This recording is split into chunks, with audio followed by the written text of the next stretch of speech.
नमस्कार फ्रेंड्स, एक बार फिर से आप सभी लोगों का मैं स्वागत करता हूं आपके अपने YouTube चैनल शाक्या जी जीके क्लासेस पर। फ्रेंड्स, आई होप कि आप सभी लोग अच्छे होंगे। दोस्तों, एक बार फिर से मैं आपके सामने लेके आया हूं एक बहुत ही इंपॉर्टेंट क्लास जो आपके एग्जाम के पॉइंट ऑफ व्यू से इंपॉर्टेंट होने वाली है मित्रों। ठीक है, इस क्लास के अंदर मैं पहले बता देता हूँ आपको GK GS Hindi plus reasoning और कुछ मैथ्स के क्वेश्चन भी देखने को मिलेंगे, इसलिए ये वीडियो आपके लिए होने वाली है बहुत ही इंपॉर्टेंट है। ठीक है दोस्तों, आज हमारे 8 PM पर सभी को पता है क्लास लाइव आ जाती है दोस्तों। ठीक है, इसके बाद आपके यूपी पुलिस की लाइव क्लास आएगी। वो जिस भी स्टूडेंट को देखना है वो देख सकता है, क्योंकि दोस्तों रीजनिंग और इसमें जो और उसमें हिंदी होती है वो उसमें एडवांस लेवल की होती है, लेकिन आप भी उसको देख सकते हैं। ठीक है दोस्तों, तो वो 9 बजे वो क्लास आएगी आपके लिए। और दोस्तों, इस वीडियो की अगर आप लोगों को पीडीएफ चाहिए तो आप लोग जुड़िए मेरे टेलीग्राम चैनल से, जिसका लिंक मैंने इस वीडियो के डिस्क्रिप्शन में दिया हुआ है। ठीक है दोस्तों, बिना देरी करे शुरू करते हैं अपनी वीडियो। ठीक है, क्लास को शेयर कर दे दोस्तों, लाइव आ चुकी है सभी मित्रों में, जल्दी शेयर कर दे। क्वेश्चन 161 देखिए दोस्तों, आज हमारा प्रैक्टिस सेट 12वां है। उस विकल्प का चयन कीजिए जो दी गई जोड़ी के अनुरूप है। दोस्तों, रीजनिंग का क्वेश्चन है, कमेंट सेक्शन में सभी मित्र कमेंट करेंगे, बहुत ही शानदार है ये। जिस प्रकार सीडी का संबंध एच आई से है, तो वही संबंध आपको इन 4 ऑप्शन में देखना है कौन सा है दोस्तों। मतलब इन चारों में से देखना है कि कौन सी अलग जोड़ी जा रही है और तीनों सही है और कौन सी अलग है। जल्दी से बताइए, सभी बच्चे बताएंगे। क्लास लाइव आ चुकी है, सभी बच्चे अपने मित्रों में शेयर कर दे वीडियो को। देखिए दोस्तों, इसमें सी डी यानी सी के बाद डी, ठीक है, उसी के बाद एच के बाद आई, ये रिलेशन इसमें 4 ऑप्शन में से किसके साथ बन रहा है? देखिए, ए के साथ भी सही है, एक्स वाई सही है, तो ये तो सही हो गया। ठीक है, के एल सही है, एम एन ओ ये भी सही है दोस्तों। ठीक है, अब उसके बाद देखिए यू जे, क्या ये बन रहा है क्या यू जे का? नहीं, ये गलत है। ये 2 बन गए, ये गलत है। अब देखिए पी क्यू और यू वी ये सही है, यानी कि हमारा गलत क्या जा रहा है? Option C. किस स्टूडेंट ने ऑप्शन सी टिक किया? जो भी स्टूडेंट ऑप्शन सी को टिक कर रहे हैं वो अपनी तैयारी बहुत ही शानदार लेवल पर कर रहे हैं। ठीक है, अब बिना देरी करे बढ़ते हैं हमारे अगले क्वेश्चन की तरफ। हमारा अगला क्वेश्चन क्या है? 162। वीडियो को शेयर करते रहे अपने सभी मित्रों में दोस्तों। भागवत गीता का सर्वप्रथम अंग्रेजी अनुवाद किसके द्वारा किया गया था? मोस्ट इंपोर्टेंट क्वेश्चन है, कमेंट सेक्शन में कमेंट करेंगे। इसके लिए पहला ऑप्शन होगा विलियम जोन्स, दूसरा ऑप्शन होगा चार्ल्स विकिंस, तीसरा ऑप्शन होगा मैक्स मूलर और चौथा ऑप्शन होगा कॉल ब्रुक। कमेंट करिए मित्रों, क्या राइट ऑप्शन होगा इस प्रश्न के लिए? भागवत गीता का सर्वप्रथम अंग्रेजी अनुवाद किसके द्वारा किया गया था दोस्तों? जल्दी से बताइए। इसका अनुवाद किया गया था दोस्तों आपके चार्ल्स विल्किंस ने दोस्तों। ऑप्शन बी बिल्कुल सही जवाब रहने वाला है दोस्तों। ये वही चार्ल्स विल्किन है दोस्तों जिन्होंने एशियाई सोसाइटी की स्थापना करी थी दोस्तों, है ना, ये उसके संस्थापक हैं। यहां पर मैं लिख देता हूं एशियाई सोसाइटी के संस्थापक हैं। एशियाई सोसाइटी, इसके ये क्या है? संस्थापक हैं। ठीक है, चार्ल्स विकिंस, जिन्होंने भागवत गीता का सबसे पहले अंग्रेजी में अनुवाद किया था दोस्तों। ठीक है, अब बढ़ते बिना देरी करे हमारे अगले क्वेश्चन की तरफ। हमारा अगला क्वेश्चन 163 है दोस्तों, जल्दी से देखिए। सुंदरवन का डाल्टा निम्न में से किन नदियों द्वारा बनाया गया दोस्तों? किन नदियों पर बना हुआ है? पहला ऑप्शन गंगा और यमुना, दूसरा ऑप्शन गंगा और ब्रह्मपुत्र, तीसरा ऑप्शन महानदी और ब्रह्मपुत्र और चौथा ऑप्शन गंगा और महानदी। कमेंट सेक्शन में कमेंट करिएगा दोस्तों, बहुत ही शानदार क्वेश्चन है ये। क्या राइट ऑप्शन होगा सभी बच्चे बताएंगे? इसका सही ऑप्शन होगा गंगा और ब्रह्मपुत्र। ऑप्शन बी बिल्कुल सही जवाब रहेगा इस प्रश्न के लिए। बढ़ते हैं अगले क्वेश्चन की तरफ। हमारा 164 देखिए, यह रीजनिंग से संबंधित क्वेश्चन है, सभी बच्चे कमेंट सेक्शन में कमेंट करेंगे। कौन सा वेन आरेख के निम्न वस्तुओं के बीच संबंध को सही ढंग से दर्शाता है? कमेंट सेक्शन में बताइए। बहुत ही शानदार क्वेश्चन है। देखिए, कार, महासागर और मनुष्य, ये 3 ऑप्शन है। अब आप लोग बताइए इन चारों ऑप्शन में से क्या राइट ऑप्शन होगा? सभी मित्र हर एक क्वेश्चन का जवाब कमेंट सेक्शन में बताएंगे मित्रों, जल्दी से बताइए। कौन सा वेन आरेख निम्न वस्तुओं के बीच में संबंध को सही दर्शाता है? देखिए दोस्तों, कार अलग है, ठीक है, महासागर भी अलग है और मनुष्य भी अलग है। तीनों अलग अलग जा रहे हैं दोस्तों। ठीक है, ये तीनों क्या है? अलग अलग हैं। तो ये हमारा सी ऑप्शन बिल्कुल सही जवाब रहेगा। जिस भी स्टूडेंट ने ऑप्शन सी को टिक किया है वो बिल्कुल सही कर रहा है दोस्तों। ठीक है, तो ऑप्शन सी इस प्रश्न के लिए बिल्कुल सही जवाब रहने वाला है। अब बढ़ते अगले क्वेश्चन की तरफ। हमारा अगला क्वेश्चन देखिए 165, बहुत ही शानदार क्वेश्चन है। कमेंट सेक्शन में कमेंट करते रहिए। अहमद शाह अब्दोली दोस्तों, बहुत ही इंपॉर्टेंट क्वेश्चन आया इस बार। अहमद शाह अब्दोली भारत में किस एशियाई देश से आया था दोस्तों? कमेंट करिएगा सभी मित्र जितने भी लाइव वॉच कर रहे हैं। फारस से, तुर्की से, अफगानिस्तान से या मंगोलिया से? कमेंट करें मेरे मित्र, क्या राइट ऑप्शन होगा इस प्रश्न के लिए सभी बच्चे? अहमद शाह अब्दाली भारत में किस एशियाई देश से आया था? जल्दी से बताइए दोस्तों, क्या राइट ऑप्शन होगा? ये आया था दोस्तों अफगानिस्तान देश से। किसने सी ऑप्शन को टिक किया? जो भी मेरे स्टूडेंट ऑप्शन सी को टिक कर रहे हैं वो अपनी तैयारी बहुत ही शानदार लेवल पर कर रहे हैं दोस्तों। ए वाले गलत हैं, बी वाले भी गलत हैं और डी वाले भी गलत हैं। जो अफगानिस्तान यानी सी ऑप्शन टिक कर रहे हैं वो बिल्कुल सही टिक कर रहे हैं। अब दोस्तों, अब इसके अहमद शाह अब्दोली के बारे में थोड़ा देख लीजिए दोस्तों। अहमद शाह अब्दोली का अन्य नाम क्या है? अन्य नाम लिख रहा हूं मैं यहाँ पे, अन्य नाम। अहमद शाह अब्दोली का अन्य नाम से किस नाम से और जानते हैं इन्हें? इन्हें जानते हैं दोस्तों अहमद शाह दुर्शनी है ना। इनको अहमद शाह दुर्शनी के नाम से भी जानते हैं दोस्तों, ठीक है। ये दोस्तों 1748 ईस्वी में, मतलब 1748 ईस्वी में अफगानिस्तान के शासक नादिर शाह की मृत्यु के बाद ये अफगान का राजा बन गया था दोस्तों। और इन्होंने दुर्रानी साम्राज्य की स्थापना करी है दोस्तों। ध्यान रखेंगे, क्वेश्चन पूछ लिया जाता है एग्जाम में कि दुर्रानी साम्राज्य की स्थापना किसने करी? तो दुर्रानी साम्राज्य की स्थापना अहमद शाह अब्दाली ने करी है दोस्तों, ठीक है। दुर्रानी साम्राज्य, ये आप ध्यान रखेंगे इससे संबंधित, ठीक है दोस्तों। तो जो भी एक्स्ट्रा इंफॉर्मेशन मिल रही है इस स्लाइड पर, वो सभी की पीडीएफ आपको मेरे टेलीग्राम चैनल पर मिलेगी, ठीक है। और आपको टेलीग्राम चैनल का लिंक इस वीडियो के डिस्क्रिप्शन में मिल जाएगा, आप लोग वहां से ज्वाइन हो जाइए दोस्तों, ठीक है। ठीक है दोस्तों, अब बिना देरी करें बढ़ते हैं अगले क्वेश्चन की तरफ। अगला क्वेश्चन देखिए 166। हर एक क्वेश्चन आपके लिए इंपॉर्टेंट है मित्रों, इसलिए आपको वीडियो को पूरा अंत तक वॉच करना है और हर एक क्वेश्चन का जवाब आप लोग कमेंट सेक्शन में देंगे, ठीक है दोस्तों। सभी मित्र कमेंट सेक्शन में जवाब देंगे, ठीक है दोस्तों। इस क्वेश्चन का जवाब दीजिए आप मेरे सभी मित्र। किसने स्वराज पार्टी के निर्माण के लिए कांग्रेस के अध्यक्ष पद से त्यागपत्र दिया था? बहुत ही शानदार ये क्वेश्चन है, सभी बच्चे बताएंगे। पहला ऑप्शन इसके लिए होगा चित्तरंजन दास, दूसरा ऑप्शन होगा मोतीलाल नेहरू, तीसरा ऑप्शन होगा विठल भाई पटेल और चौथा ऑप्शन होगा फिरोज शाह मेहता। हर एक क्वेश्चन आपके एग्जाम के पॉइंट ऑफ व्यू से बहुत ही इंपॉर्टेंट है, तो कमेंट सेक्शन में जवाब देते रहिए दोस्तों। जो भी नए जुड़ते जा रहे हैं वो चैनल को भी सब्सक्राइब कर लें और वीडियो को भी शेयर करते रहें सभी मित्रों में। जल्दी से बताइए क्या राइट ऑप्शन होगा दोस्तों। पहले हम स्वराज पार्टी के बारे में जान लेते हैं। स्वराज पार्टी, इसकी स्थापना किसने करी है? तो इसकी स्थापना आप लोग दो नाम ध्यान रखेंगे, ठीक है दोस्तों। स्वराज पार्टी की स्थापना किसने करी है? तो देखिए पहले तो ये कब करी वो देखिए।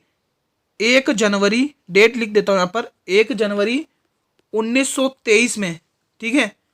1 जनवरी 1923 में चित्तरंजन दास, ये जो चित्तरंजन दास है ना, ये प्लस और कौन है इनके साथ में? चित्तरंजन दास प्लस मोतीलाल नेहरू। मैं यहां पर लिख देता हूं मोतीलाल नेहरू, ठीक है। तो स्वराज पार्टी की स्थापना 1 जनवरी 1923 को चित्तरंजन दास प्लस मोतीलाल नेहरू ने करी थी दोस्तों। ये आप लोग ध्यान रखेंगे, ठीक है दोस्तों। अब इस क्वेश्चन में क्या पूछा है कि त्यागपत्र किसने दिया था? और त्यागपत्र भी दोस्तों चित्तरंजन दास ने ही दिया था। तो इस प्रश्न के लिए ऑप्शन ए बिल्कुल सही जवाब रहेगा। बी वाले गलत है भाई, सी ऑप्शन को जो टिक कर रहे हैं वो भी गलत है, डी वाले भी गलत है। तो जो भी ए ऑप्शन को टिक कर रहे हैं वो बिल्कुल सही जवाब को टिक करें दोस्तों, ठीक है। समझ में आ गया दोस्तों किसने स्थापना करी थी? चित्तरंजन दास प्लस मोतीलाल नेहरू 1 जनवरी 1923 को। अगला क्वेश्चन की तरफ बढ़ते हैं। यह है आपके हिंदी से संबंधित क्वेश्चन 167। दिए गए वाक्य में त्रुटि ज्ञात करनी है सभी मित्रों को। यह आपको वाक्य दिया हुआ है, क्या दिया गया? आज मैं आपके दर्शन करके धन्यता हो गया हूं। तो आप लोग उसमें बताइए कि करेक्शन मतलब क्या करेक्शन करना है, क्या त्रुटि वर्ड दिया है। ये 4 ऑप्शन आपके सामने, पहला करके धन्यता, आपके दर्शन हो गया, आज में, ये 4 ऑप्शन आपके सामने। अब आप लोग राइट ऑप्शन को टिक करिए कि क्या राइट ऑप्शन रहेगा इस प्रश्न का। सभी स्टूडेंट टिक करेंगे दोस्तों। आपको दोस्तों एग्जाम तक कंसिस्टेंसी से इस चैनल से जुड़े रहना है, कंसिस्टेंसी से पढ़ाई करनी है, ठीक है।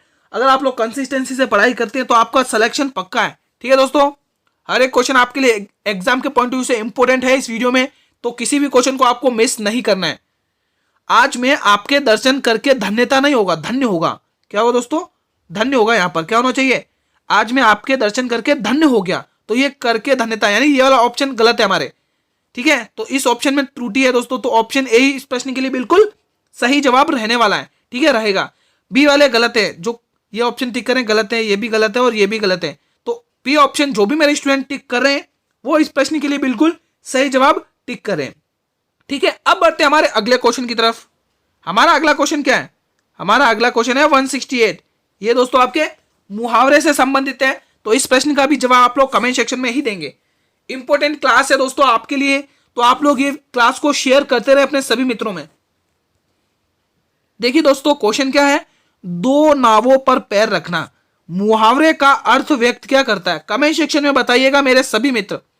पहला ऑप्शन आपके लिए होगा दो विरोधी पक्षों का आश्रय लेना। दूसरा ऑप्शन आपके लिए होगा दो नावों पर एक साथ घूमना। तीसरा ऑप्शन आपके लिए होगा एक साथ कई काम करना। और चौथा ऑप्शन होगा दोनों की यात्रा करना। दोस्तों कमेंट सेक्शन में कमेंट करिएगा मित्रों, क्या राइट ऑप्शन होगा इस मुहावरे का? क्या अर्थ होगा इस मुहावरे का? सभी बच्चे बताएंगे। जितने भी स्टूडेंट वीडियो को वॉच कर रहे हैं उन सभी का आंसर आना चाहिए कमेंट सेक्शन में। दोस्तों कमेंट सेक्शन में भर जाना चाहिए आंसर सभी का। देखिए दोस्तों, इस प्रश्न का सही जवाब होगा दो नावों पर पैर रखना, मतलब कि एक साथ कहीं काम कर लेना। ठीक है, एक साथ कहीं काम कर लेना। तो ऑप्शन सी इस प्रश्न के लिए बिल्कुल सही जवाब रहेगा। किस किसने ऑप्शन सी को टिक किया है? थंब इमोजी क्रिएट करें सभी बच्चे। ऑप्शन सी जिस भी स्टूडेंट ने टिक किया है वो अपनी तैयारी एक शानदार लेवल पर कर रहा है। हर एक क्वेश्चन जो भी सही करेगा, देखिए दोस्तों आप लोग वीडियो तो देख रहे हैं, ठीक है, हर क्वेश्चन का जवाब भी दे रहे हैं, लेकिन आपसे एक रिक्वेस्ट है, आप लोग हर एक क्वेश्चन का जवाब कमेंट सेक्शन में तो देनी है, अंत में जरूर बताकर जाएंगे कि किस स्टूडेंट ने कितने क्वेश्चन सही किए। दोस्तों आप लोग रेस्पॉन्स क्या करें, आपके रेस्पॉन्स से मुझे मोटिवेशन मिलता है दोस्तों। ठीक है, अगला क्वेश्चन देखिए 169। अब दोस्तों इस 169 में मैं आपके लिए क्वेश्चन लिखना, इसमें हमारी जो टेक्निकल टीम है उसने क्वेश्चन लिखा नहीं है, तो मैं आपके लिए लिख देता हूं यहाँ पे क्वेश्चन 40 + 10 - 5 × 5 / 5। ठीक है, ये क्वेश्चन है। अब आप लोगों को रीजनिंग से संबंधित ये क्वेश्चन है। अब आप लोगों को ये सही करना है। प्लस का अर्थ है गुणा और गुणे का अर्थ है घटाना। भाग का, यहां पर भाग है, भाग का अर्थ जोड़ना है और घटाने का अर्थ भाग देना है। अब आप लोग कमेंट करिए कि क्या राइट ऑप्शन होगा। सभी बच्चे बताइए। ये क्वेश्चन दे रखा आपके सामने और ये इनके साइन चेंज दे रखे हैं, अब करिए। जितने भी स्टूडेंट लाइव वॉच कर रहे हो वो सभी जवाब देंगे। देखिए दोस्तों ध्यान से देखिए, जब भी ऐसा क्वेश्चन आता है तो सबसे पहले वो क्वेश्चन लिख दिया करें। यहाँ पे मैं 40 लिख देता हूं, यहाँ पर मैं 10 लिख देता हूं, यहाँ पर मैं 5, फिर से 5 और फिर से 5। अब देखिए वो क्या बोल रहा है, प्लस से गुणा का विपाय है। कहां प्लस दिख रहा है वहां पर आप गुणा लगाइए, या प्लस दिख रहा है तो यहाँ पे आप गुणा का साइन लगाइए। ठीक है, अब गुणे का अर्थ है घटाना। गुणा कहां दिख रहा है? इसमें यहां पर दिख रहा था ना मैं गुणा, ये रहा गुणा, तो यहां पर आपको क्या लगाना है? घटाना। ये लगा दिया घटाना। अब ये क्या बोल रहा है? भाग का अर्थ जोड़ना है। भाग इसमें यहां पर था, कहां पर? ये रहा भाग, तो यहां पर क्या है? जोड़ना है, ये जोड़ लगा दीजिए। ठीक है, अब घटाने का अर्थ क्या दे रखा है इन्होंने? घटाना का अर्थ भाग दे रखा है, तो यहां पर आप भाग करिए। अब आप लोग लगाइए बोर्डमास का रूल। ठीक है, तो बोर्डमास रूल क्या करता है? ब्रैकेट तो है नहीं, तो पहले उसके बाद डिवाइड, तो डिवाइड को सॉल्व करेंगे तो 5 को तब आप 10 से डिवाइड करेंगे तो आपके पास जवाब आएगा 2, और पीछे -5 + 5 लिख रखा है और इधर गुणा 40 कर रखा है। ठीक है दोस्तों, अब आप करिए 40 × 2 80 होता है। ठीक है, 80 में से जब आप 5 माइनस करेंगे तो आपके पास जवाब आता है 75, और 75 में जब आप 5 प्लस करेंगे तो आपके पास जवाब आता है 80। तो ये 80 किस ऑप्शन में दिख रहा है? किस ऑप्शन में दिख रहा है दोस्तों? तो ये 80 आपके सी ऑप्शन में दिख रहा है। किस किसने इस प्रकार से सॉल्व किया एक झटके में? दोस्तों गिद्ध अप्रोच अपनाना है दोस्तों आपको। ठीक है, गिद्ध अप्रोच से सॉल्व करना है इस क्वेश्चन को। तो ऑप्शन सी इस प्रश्न का बिल्कुल सही जवाब रहेगा दोस्तों। ठीक है, अगले क्वेश्चन की तरफ बढ़ते हैं। हमारा अगला क्वेश्चन क्या है? अगला क्वेश्चन हमारा 170वां है। स्टार्टिंग में मैंने बताया था कि आपको रीजनिंग, हिंदी, मैथ्स, ठीक है, और जीके जीएस तो है ही है, तो इनसे संबंधित इस वीडियो के अंदर क्वेश्चन देखने को मिलेंगे। तो दोस्तों ये आपके लिए वीडियो कितनी इंपॉर्टेंट है। आप एक ही वीडियो के अंदर रीजनिंग के क्वेश्चन भी निपटा रहे हो, मैथ्स के क्वेश्चन भी कर रहे हो, ठीक है, हिंदी के क्वेश्चन भी कर रहे हो और जीके जीएस के क्वेश्चंस भी कर रहे हो, तो एक ही साथ में सभी का रिवीजन हो रहा है। तो आपके लिए वीडियो बहुत ही इंपॉर्टेंट है, अंत तक बने रहना। देखिए दोस्तों क्वेश्चन 170वां क्या बोल रहा है कि 250 रुपए पर 4.5% वार्षिक साधारण ब्याज की दर से 2 साल का ब्याज बताइए। बहुत ही शानदार क्वेश्चन है। पहला ऑप्शन 22.50, दूसरा ऑप्शन 22.25 और तीसरा ऑप्शन 21.50 और चौथा ऑप्शन 22.75। ये सारे आपको रुपए दे रखे हैं। जल्दी से बताइए कि क्या राइट ऑप्शन होने वाला है इस प्रश्न के लिए। सभी बच्चे बताएंगे, जितने भी स्टूडेंट लाइव वॉच कर रहे हैं वो सभी बच्चे बताएंगे कि क्या राइट ऑप्शन होने वाला है इस प्रश्न के लिए। देखिए दोस्तों अब हम सॉल्व करना स्टार्ट करते हैं। पहले आप लोग 250 का 4 पॉइंट देखिए, जब भी ऐसा दे रखा होता ना तो देखिए यहां पर मैं लिख देता हूं, आपको 3 गोले बनाने, कुछ नहीं करने। जब भी ऐसा क्वेश्चन दे 3 गोले बनाने, ठीक है, क्योंकि 2 साल बोला है तो 3 गोले बनाएंगे। पहला एक ये, एक यहां पर और एक यहां पर। ये हमारा पहला साल होगा, यहाँ पे फर्स्ट साल लिख देता हूं, ठीक है। ये हमारा सेकंड साल होगा, ठीक है। अब यहां पर बड़े वाले गोले में आप 250 रुपए लिखेंगे। अब आप 250 का 4.5% कैसे निकालेंगे, तो देखिए यहां पर 250 लिखेंगे, ठीक है, ठीक है। अब 250 का 4.5% कैसे निकालेंगे आप लोग, जल्दी से बताइए। देखिए 250 का आपको 4.5% निकालना, तो क्या करेंगे देखिए दोस्तों, यहां पर अपन क्या लिखेंगे, गुणा 4.5%। अब देखिए दोस्तों ये पॉइंट क्या करेगा, 0 को उड़ा देगा। तो आपके लिए क्या बच रहा है कि 25 गुणा 45%, ठीक है। तो 25 गुणा 45% का मतलब यानी कि 11.50 होता है। क्या होता है, 11.50 होता है, ठीक है दोस्तों। अब ये 11.50 पहले साल पर भी ब्याज लग रहा है ना, और 11.50 दूसरे साल पर भी ब्याज लग रहा है। अब वो क्या बोल रहा है कि कितना ब्याज प्राप्त होगा, यानी कि इन दोनों को जोड़िए। तो 11 और 11 कितना होता है, 22 होता है। आप लोग यहां पर जोड़ लीजिए, ठीक है दोस्तों। 22.50 यानी हमारा आंसर इसका 22.50 आएगा, ठीक है, 22.50 आ रहा है, ठीक है। तो ऑप्शन ए, ठीक है दोस्तों। इस प्रकार से क्वेश्चन सॉल्व करना है। समझ में आ गया दोस्तों, बहुत सारे कंफ्यूज हो गए। मैं अगली स्लाइड पे बता देता हूं कि 250 का 4.5% आप कैसे निकालेंगे। देखिए अगली स्लाइड ले लेते हैं हम। यहां पर देखते हैं, आपको 250 का 4.5% निकालना है। देखिए ये पॉइंट क्या करेगा, 0 को हटा देगा। तो अब क्या बचा हमारे पास, 25 गुणा 45%। और 45% को हम नॉर्मली कैसे लिखते हैं, 45/100 लिखेंगे, ठीक है। अब 25 से कम 25 और 25 चौक 100। अब 4 से आप इसको जब भाग करेंगे तो आपके पास आएगा 11.50। अब भाग तो आप कर ही लेंगे दोस्तों, ठीक है। यहाँ पे 25 आएगा दोस्तों, 11.25 आएगा, ठीक है। अब 11.25 पहले साल का भी और 11.25 दूसरे साल का भी, दोनों को आप जोड़ोगे तो आपके पास आएगा 11 और 11 कितना होता है, 22.25 यानी 22.50, ठीक है। तो वो हमारे किस ऑप्शन में था, वो हमारे किस ऑप्शन में था, वो हमारे इस ऑप्शन में था। कौन से, पहले ऑप्शन में। तो इस प्रश्न का सही जवाब ऑप्शन ए बिल्कुल सही रहेगा। तो इस प्रकार से ये आपको क्वेश्चन सॉल्व करना है ब्याज वाला, ठीक है। ये मेथड बहुत इजी है दोस्तों, आप यही मेथड लगाया करें सब में, ठीक है। अगला क्वेश्चन देखिए हमारा 171वां प्रश्न। मजदूर मेहनत करता है किंतु उसके लाभ से वंचित रहता है, कौन सा वाक्य उदाहरण है, जल्दी से बताइए। बहुत ही शानदार है दोस्तों।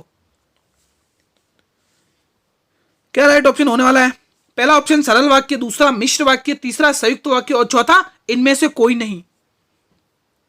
कमेंट करिएगा मित्रों, क्या राइट ऑप्शन होने वाला है इस प्रश्न के लिए। सभी बच्चे कमेंट करेंगे। मजदूर मेहनत करता है किंतु लाभ से वंचित रहता है, इसमें क्या हो रहा है दोस्तों। तो जो अभी ए ऑप्शन यानी सरल वाक्य को टिक कर रहे हैं भाई, वो तो गलत रहेंगे, पहले ही बता रहा हूं। बी वाले भी गलत हैं और डी वाले भी गलत हैं, यानी ये संयुक्त वाक्य है। कौन सा वाक्य है दोस्तों, ये संयुक्त वाक्य। क्यों है, क्योंकि हमें पता है संयुक्त वाक्य क्या होता है दोस्तों, दो क्रियाओं के मेल से जो नई क्रिया बनती है उसे क्या बोलते हैं, संयुक्त वाक्य। तो यहां पर 2 क्रियाएं लग रही है, ठीक है, तो यहां पर संयुक्त वाक्य होगा दोस्तों। तो सी ऑप्शन इस प्रश्न के लिए बिल्कुल सही जवाब रहने वाला है दोस्तों, ठीक है। तो जिस भी स्टूडेंट ने ऑप्शन सी को टिक किया है अभी तक, वो बिल्कुल सही जवाब टिक कर रहे थे, ठीक है। बढ़ते हैं अगले क्वेश्चन की तरफ। 172 देखिए, ये भी आपके दोस्तों मैथ्स से संबंधित क्वेश्चन है, बहुत ही शानदार क्वेश्चन है। कमेंट सेक्शन में करेंगे, गिद्ध अप्रोच लगाएंगे और उड़ा देंगे इस क्वेश्चन को। एक खिलौने वाला मतलब एक खिलौने को 1125 रुपए में खरीदकर 16% की हानि पर बेचा गया, तो खिलौने का विक्रय मूल्य बताइए। इंग्लिश में बोले तो 1125 रुपए में, यानी एक खिलौने की कॉस्ट प्राइस है 1125 रुपए और उसको 16% लॉस पर बेचा गया, तो उसका सेलिंग प्राइस बताइए। यानी क्वेश्चन ऐसे पूछा है, ठीक है। तो इस प्रश्न को कैसे सॉल्व करेंगे जल्दी से बताइए दोस्तों। पहला ऑप्शन 955, दूसरा रुपए 945, तीसरा रुपए 960 और चौथा ₹75। कमेंट करिए क्या राइट ऑप्शन होगा। आपको विक्रय मूल्य निकालना है, सेलिंग प्राइस निकालिए दोस्तों, कमेंट करिए क्या राइट ऑप्शन होगा। देखिए दोस्तों, इसको आपको गिद्ध अप्रोच से कैसे सॉल्व करना है दोनों तरीके बताऊंगा। हिंदी मीडियम वाले भी देखेंगे और इंग्लिश मीडियम वाले भी देखेंगे। यहां पर मैं यहाँ पे हिंदी मीडियम के लिए लिख देता हूं, यहाँ पे हिंदी मीडियम के लिए लिखा रहेगा। पहले आप लोग लिखेंगे क्रय मूल्य, क्या लिखेंगे, क्रय मूल्य, ठीक है। उसके बाद लिखेंगे विक्रय मूल्य, ठीक है। इंग्लिश वाले यहाँ पर लिखेंगे selling price, sorry cost price लिखेंगे इंग्लिश वाले यहाँ पे, कॉस्ट प्राइस, और यहाँ लिखेंगे सेलिंग प्राइस। अब देखिए खरीदना क्या होता है, खरीदना आपके क्रय मूल्य हो गया, क्रय मूल्य हुआ कि नहीं हुआ, ठीक है। उससे पहले आप लोग ये ध्यान रखें, पहले आप लोग 16% को तोड़ेंगे, तो 16% की फ्रैक्शन वैल्यू जिसको याद है वो ठीक, जिसको याद नहीं है वो ध्यान रखेंगे 4/25 होती है। कितनी होती है, 4/25, यानी वो चीज 25 रुपए की खरीद रहा है, सॉरी खरीद रहा है, और यानी लॉस में बेच रहा है ना, यानी कि 21 रुपए में बेच रहा है, ठीक है। 25 रुपए में खरीद रहा है और 21 रुपए में बेच रहा है। तो अब आप देख लिए क्रय मूल्य को क्रय मूल्य से आप कंपेयर करेंगे। क्रय मूल्य कितना दे रखा है यहाँ पे, 1125, यानी इस 1125 की वैल्यू कितनी दे रखी है, 25। तो आपको 25 से भाग देना है 1125 को। जब आप लोग यहां पर मैं भाग दे देता हूं 25 को, 1125 से भाग दे देता हूं, 25 चौक 100,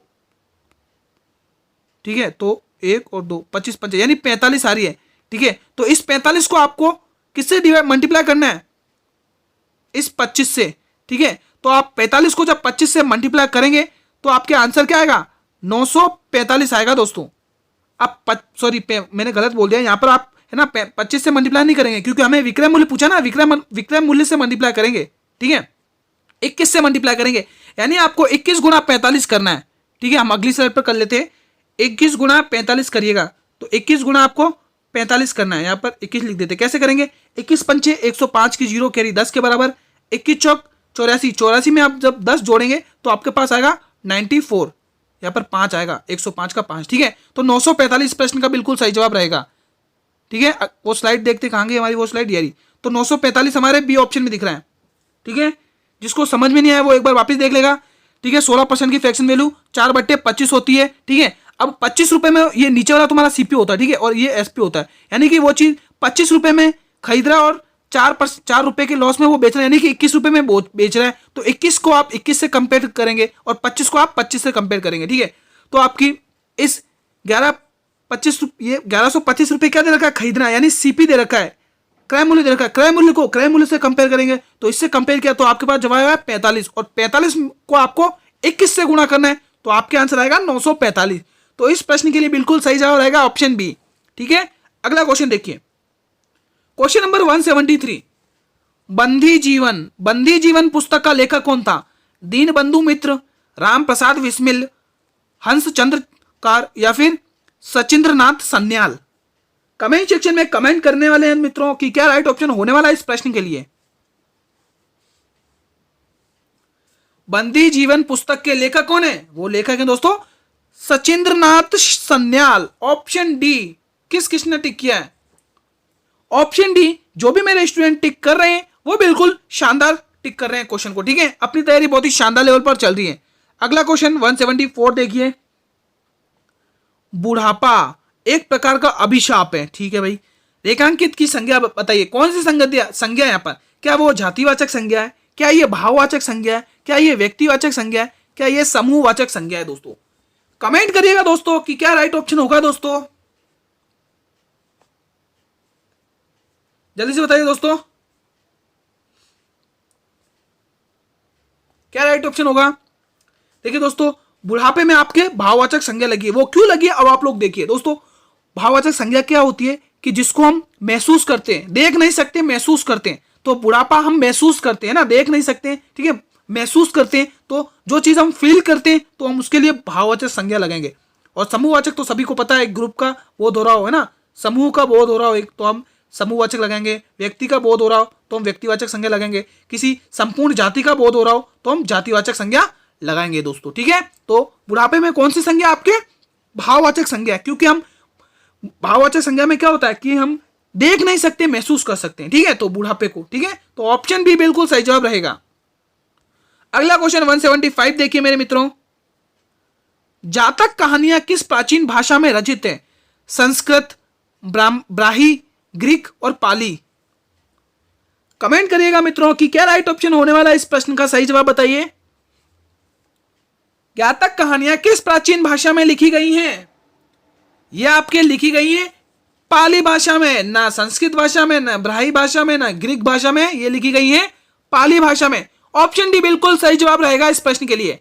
दोस्तों अगले क्वेश्चन की तरफ बढ़ते हैं। वीडियो को शेयर करते रहे दोस्तों। अगर आपको लगता है ये वीडियो आपके लिए इंपॉर्टेंट है तो इस वीडियो को करें लाइक और अपने सभी मित्रों में इस वीडियो करें शेयर। दोस्तों सभी मित्रों में शेयर कर दें इस वीडियो को जल्दी से, जितने भी स्टूडेंट लाइव वॉच कर रहे हैं। क्वेश्चन 176 देखिए, भारत में प्रथम नगर पालिका की स्थापना कहां हुई थी? दोस्तों जल्दी से बताइए दोस्तों, इंपॉर्टेंट क्लास है, सभी मित्रों में शेयर करें। बेंगलोर में, चेन्नई में, दार्जिलिंग में या फिर अहमदाबाद में? कमेंट करिएगा मित्रों कि क्या राइट ऑप्शन होने वाला है इस प्रश्न के लिए।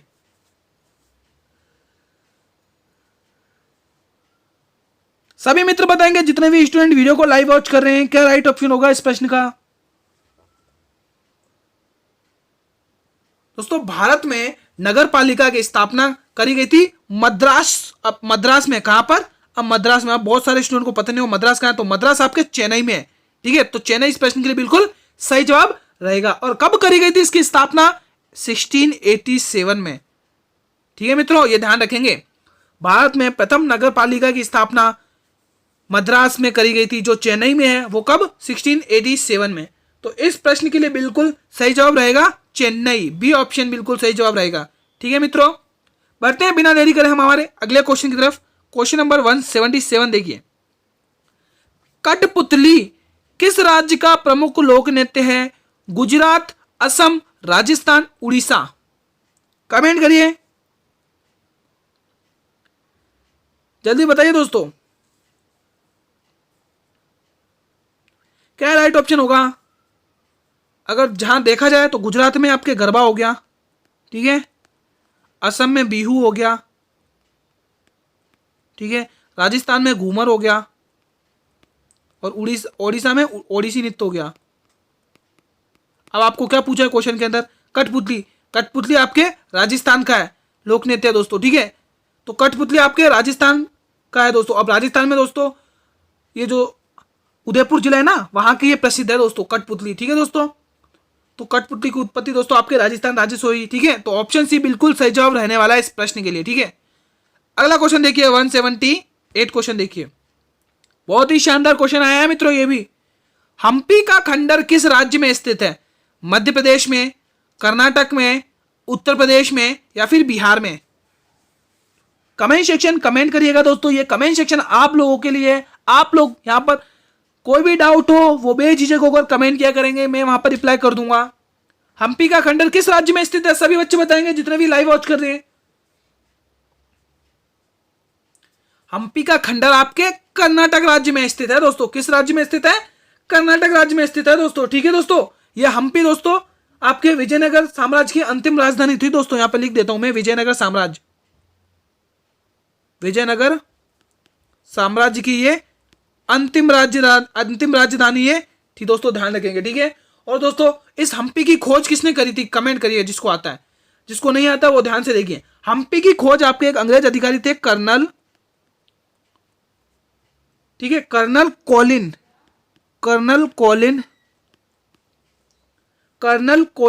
मैकेंजी, यहां पर लिख देता हूं मैकेंजी, कर्नल कॉलिन मैकेंजी ने इसकी खोज करी थी दोस्तों। और कब करी थी? 1800 ईस्वी पूर्व में। ठीक है दोस्तों, ध्यान रखेंगे। ठीक है, तो इससे आप ये इंपोर्टेंट चीज ध्यान रखेंगे, हम्पी कर्नाटक में है। ठीक है, और हम्पी पहले किसकी राजधानी हुआ करती थी? विजयनगर साम्राज्य की। और इस हम्पी की खोज किसने करी है? तो कर्नल कॉलिन मैकेंजी ने। कब करी? 1800 ईस्वी में। तो इस प्रश्न से आप ये ध्यान रखेंगे, तो ऑप्शन बी इस प्रश्न के लिए बिल्कुल सही जवाब रहेगा।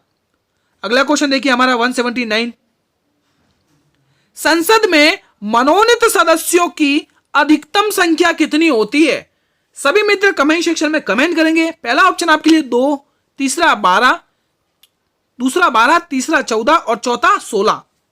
अब ये 4 ऑप्शन आपके सामने, आप लोग कमेंट करिएगा कि क्या राइट ऑप्शन होने वाला है इस प्रश्न के लिए। संसद में मनोनीत सदस्यों की संख्या कितनी होती है? आपके मनोनीत सदस्यों की संख्या होती है 12। कितनी होती है मित्रों? 12 संख्या होती है दोस्तों। अब संसद, संसद के 2 सदन होते हैं, सभी को पता है। संसद, संसद के कितने सदस्य सदन होते हैं दोस्तों? 2। कौन कौन से? लोकसभा और राज्यसभा, ठीक है। और लोकसभा में कितने सदस्य होते हैं दोस्तों? कमेंट करिए। 543। कितने होते हैं? 543। और राज्यसभा में 245। और 12 क्या होते हैं? 12 मनोनीत सदस्य होते हैं दोस्तों, ठीक है। तो ऑप्शन बी इस प्रश्न के लिए बिल्कुल सही जवाब रहने वाला है। बिना देरी करते बढ़ते अगले क्वेश्चन की तरफ। हमारा अगला क्वेश्चन 180 है, 180वां प्रश्न। देखिए ये हमारे 11 प्रैक्टिस सेट से कंप्लीट हुए 180 क्वेश्चन, ठीक है दोस्तों। इस प्रश्न का जवाब दीजिए। अब अभी आगे और भी क्वेश्चन है दोस्तों इंपोर्टेंट, वीडियो को पूरा अंत तक वॉच करना है, ठीक है। शेयर करते ना वीडियो को। भारत में किस मुगल बादशाह के द्वारा मनसबदारी प्रथा का प्रचलन किया गया? पहला ऑप्शन बाबर, दूसरा ऑप्शन हुमायूं, तीसरा ऑप्शन अकबर और चौथा ऑप्शन जहांगीर। हर एक क्वेश्चन का जवाब आप लोग कमेंट सेक्शन में देंगे सभी मित्र। इंपोर्टेंट क्वेश्चन है ये, जल्दी से बताइए। वो मुगल बादशाह कौन है? वो मुगल बादशाह अकबर है मित्रों। कौन है दोस्तों? अकबर ने दोस्तों मनसबदारी प्रथा का प्रचलन किया था दोस्तों। कब किया था? तो आप लोग ध्यान रखेंगे 1571 ईस्वी में, क्योंकि 1570 का नागौर दरबार लगाने के बाद 1571 में इन्होंने मनसबदारी की प्रथा का प्रचलन किया था। तो ऑप्शन सी इस प्रश्न के लिए बिल्कुल सही जवाब रहेगा दोस्तों, ठीक है। दोस्तों अगर आपको लगता है आपके लिए वीडियो इंपॉर्टेंट है तो इस वीडियो को करें लाइक और अपने सभी मित्रों में इस वीडियो को करेंगे शेयर। क्वेश्चन 181वां देखिए। मोइनुद्दीन चिश्ती दोस्तों, बहुत ही शानदार क्वेश्चन है। भारत में किस राज्य में आए थे? कमेंट करिएगा सभी मित्र। मोइनुद्दीन चिश्ती के मुख्य शिष्य कौन थे? शेख फरीउद्दीन, निजामुद्दीन औलिया, शेख हमीमुद्दीन नागौरी, बहाउद्दीन जकारिया। कमेंट करिएगा। बहुत ही शानदार ये क्वेश्चन है आप सभी के एग्जाम के पॉइंट ऑफ व्यू से, ठीक है दोस्तों। कमेंट करिए जल्दी से। 22 फरवरी बस आने वाली है, गिने चुने हमारे पास 30-40 दिन बचे हैं। इन 30-40 दिनों में दोस्तों हमें ताबड़तोड़ मेहनत करनी है, कंसिस्टेंसी से पढ़ना है, क्योंकि हमें सिलेक्शन लेना है। लेना नहीं, लेना ही लेना है, ठीक है दोस्तों। जवाब दीजिए। मोइनुद्दीन चिश्ती के मुख्य गुरु शिष्य कौन थे? निजामुद्दीन औलिया दोस्तों। कौन थे? निजामुद्दीन औलिया थे दोस्तों। ऑप्शन बी इस प्रश्न के लिए बिल्कुल सही जवाब रहेगा। अभी मैंने क्वेश्चन पूछा था कि मोइनुद्दीन चिश्ती भारत में किस राज्य में आए थे, तो ये हमारे भारत के राजस्थान राज्य के अजमेर जिले में आए थे दोस्तों, ठीक है। अजमेर जिले में आए थे और अजमेर जिले में ही दोस्तों ख्वाजा मोइनुद्दीन चिश्ती की दरगाह है दोस्तों। कौन है? ख्वाजा मोइनुद्दीन चिश्ती की दरगाह। और ये कब आए थे तो आप लोग ध्यान रखेंगे 1992 में, ठीक है। 1992 में भारत के राजस्थान राज्य के अजमेर जिले में आए थे दोस्तों, और इनकी दरगाह भी अजमेर जिले में ही है। और इन मोइनुद्दीन चिश्ती को किस नाम से जाना जाता है? गरीब नवाज के नाम से जाना जाता है दोस्तों, गरीब नवाज, ठीक है दोस्तों। गरीब नवाज इनके नाम से इन्हें जाना जाता है। तो आप लोग ये इंपॉर्टेंट ध्यान रखेंगे कि मोइनुद्दीन चिश्ती भारत में कब आए थे, ठीक है, और उनके मुख्य शिष्य कौन थे, तो आप लोग ये ध्यान रखेंगे। अगले क्वेश्चन की तरफ बढ़ते हैं। 182वां प्रश्न देखिए। सोवियत संघ का विघटन कब हुआ था? 1995 में, 1990 में, 1990 में, 1991 में। ये कमेंट सेक्शन आप लोगों के लिए, आप लोग यहां पर बेझिझक होकर हर क्वेश्चन का जवाब कमेंट करेंगे दोस्तों। जो भी नए चैनल से जुड़ते जा रहे हैं, चैनल को भी सब्सक्राइब कर लें, ताकि मैं जब भी नई वीडियो को अपलोड करूं तो सबसे पहले नोटिफिकेशन आप लोगों तक पहुंचेगा, ठीक है दोस्तों। जल्दी से जवाब दीजिए। सोवियत संघ का विघटन हुआ था दोस्तों आपके 1991 में। कौन कौन ए ऑप्शन गलत कर रहे हैं भाई? बी वाले गलत हैं, सी वाले गलत है। तो जो भी मेरे स्टूडेंट ऑप्शन डी को टिक करने की सोच रहे हैं वो बिल्कुल सही तैयारी कर रहे हैं। तो ऑप्शन डी बिल्कुल सही जवाब रहने वाला है इस प्रश्न के लिए, ठीक है मित्रों। बढ़े अगले क्वेश्चन की तरफ। अगला क्वेश्चन देखिए। हमारा अगला क्वेश्चन कौन सा है? 183। संपूर्ण क्रांति की विचारधारा किसने प्रस्तुत करी थी? बहुत ही शानदार ये क्वेश्चन है, कमेंट करिएगा। भगत सिंह ने, M.N. नारायण राय ने, जयप्रकाश नारायण ने या S.A. डांगे ने? कमेंट करिएगा मित्रों, क्या राइट ऑप्शन होगा इस प्रश्न के लिए। सभी बच्चे बताएंगे संपूर्ण क्रांति की विचारधारा किसने प्रस्तुत करी थी?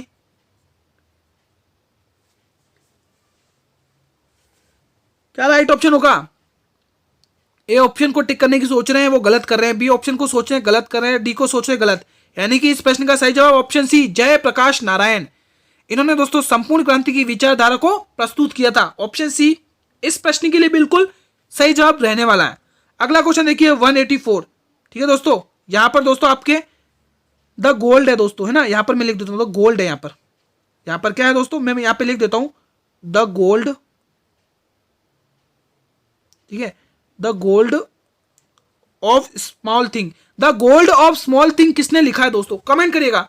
अरुंधति राय ने, महाश्वेता देवी ने, शबाना आजमी ने, अरुंधति घोष ने। कमेंट करिएगा कि the gold of small thing किसने लिखी। सभी बच्चे बताएंगे, जितने भी स्टूडेंट लाइव वॉच कर रहे हैं। ये लिखिए दोस्तों आपके अरुंधति राय ने। दोस्तों किसने लिखी है, अरुंधति राय ने। ऑप्शन ए बिल्कुल सही जवाब रहने वाला है इस प्रश्न के लिए। अगला क्वेश्चन बढ़ते हैं, अगले क्वेश्चन की तरफ बढ़ते हैं। 185 देखिए, अयोध्या में बाबरी मस्जिद को किसने बनवाया। पहला ऑप्शन बाबर ने। अब यहां पर बहुत सारे कंफ्यूज होकर गलत ऑप्शन टिक कर दें, मुझे पता है। मीर तकी मीर ने, मीर बाकी ने, या फिर औरंगजेब ने। इस क्वेश्चन को कंफ्यूज होकर गलत कोई नहीं करेगा, ध्यान से देखिएगा। अयोध्या में बाबरी मस्जिद को किसने बनवाया दोस्तों, सभी बच्चे बताएंगे। अयोध्या में बाबरी मस्जिद को बनाया है मीर बाकी ने, ना कि बाबर ने। ध्यान से सुनिए अब मैं क्या बोल रहा हूं। मीर बाकी ने अयोध्या में दोस्तों बनवाई है, ठीक है। अब ये मीर बाकी ने कब बनवाई, तो आप लोग ध्यान में रखेंगे 1527 ईस्वी में। 1527 ईस्वी में अयोध्या में बाबरी मस्जिद का किसने बनवाई, मीर बाकी ने बनवाई दोस्तों। अब दोस्तों बहुत सारे सोच रहे होंगे कि बाबर है इसका आंसर, क्योंकि बाबर के आदेश के अनुसार मीर बाकी ने बनाई थी। मतलब बाबर ने आदेश दिया था मीर बाकी को, ठीक है। तब उसने 1527 में अयोध्या में बाबरी मस्जिद बनाई थी दोस्तों, ठीक है। इसी ने बाबरी मस्जिद बनवाई थी। ऑप्शन सी बिल्कुल सही जवाब रहेगा इस प्रश्न के लिए, ठीक है दोस्तों। तो जो भी बाबर को टिक करने की सोच रहे थे वो गलत टिक कर रहे हैं। बाबर के आदेश के अनुसार मीर बाकी ने 1527 में बनवाई थी ये। बढ़ते हैं अगले क्वेश्चन की तरफ। क्वेश्चन 186 देखिए,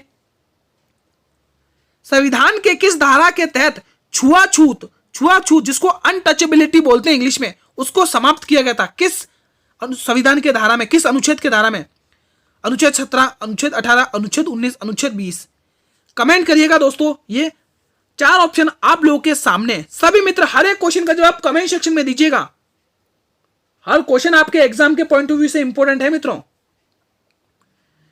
जल्दी से दोस्तों वीडियो को शेयर कर दें अपने सभी मित्रों में। इसके बाद दोस्तों आपके यूपी पुलिस की क्लास चलेगी 9 PM पर, 9:05 पर, ठीक है दोस्तों। 9:05 पर टाइमिंग पता होना चाहिए सबको, ठीक है। 9:05 पर अभी आपके यूपी पुलिस की क्लास चलेगी, ठीक है। उस क्लास में आपको जीके जीएस के क्वेश्चंस देखने को मिलेंगे जो पूछे गए थे एग्जाम में। बहुत ही इंपॉर्टेंट वो क्लास होने वाली है, ठीक है दोस्तों। और उसमें दोस्तों आपके लिए रीजनिंग के क्वेश्चंस भी मिलेंगे यूपी एग्जाम में और एसएससी एग्जाम में। रीजनिंग ऑलवेज सेम रहती है, मैथ्स सेम रहता है, हिंदी भी सेम ही रहता है, लेकिन यूपी में एडवांस लेवल की हिंदी पूछते हैं और इसमें इजी पूछते हैं। तो आप लोग भी देख सकते हैं उस क्वेश्चन, उस वीडियो को, ठीक है दोस्तों। तो वो संविधान का अनुच्छेद है 17, ठीक है। अब संविधान के 17 अनुच्छेद की धारा के तहत छुआछूत को समाप्त कर दिया गया था। ऑप्शन ए बिल्कुल सही जवाब रहेगा इस प्रश्न के लिए।